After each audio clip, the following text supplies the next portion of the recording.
ចាសួស្តីពុកម៉ែបងប្អូនទាំងអស់គ្នាថ្ងៃនេះដែរនេះខ្ញុំសូមធ្វើការបង្ហាញពីប្រភេទរទេះសម្រាប់លក់នំប៉័ងប្រហិតចៀននិងប្រហិតបន្លែមួយចាដែលខ្ញុំឲ្យយើងគាត់បានកំងណាឥឡូវហ្នឹងគឺខាងយើងបានរៀបចំហើយរួចរាល់100%ចានេះរូបភាពគឺយើងបិទជូនគាត់ខាងក្រោមនេះ2សន្លឹកខាងលើ3សន្លឹកចាហើយរូបភាពគឺភ្លឺច្បាស់ដុតបែបហ្នឹងតែម្ដង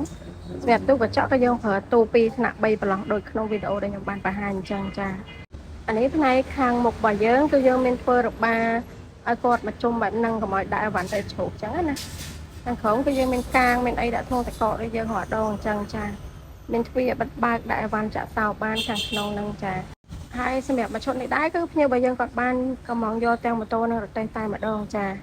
ម៉ូតូរបស់យើងគឺជាប្រភេទម៉ូតូថ្មីចាហើយ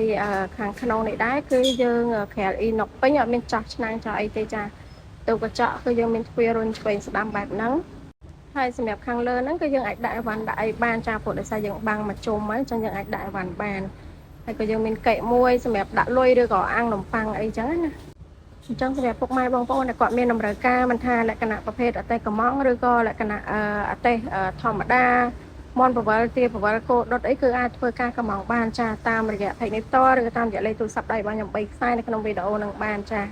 ហើយក៏អរគុណច្រើនចំពោះការជឿជាក់និងគ្រប់គ្រងមកលើ page មេធាងសិប្បកម្មធ្វើរទេះគ្រប់ប្រភេទយើងខ្ញុំផងដែរចាហើយក៏អរគុណសម្រាប់ការទស្សនាវីដេអូមួយនេះយើងនឹងជួបគ្នានៅវីដេអូក្រោយៗទៀតចាបាយបាយ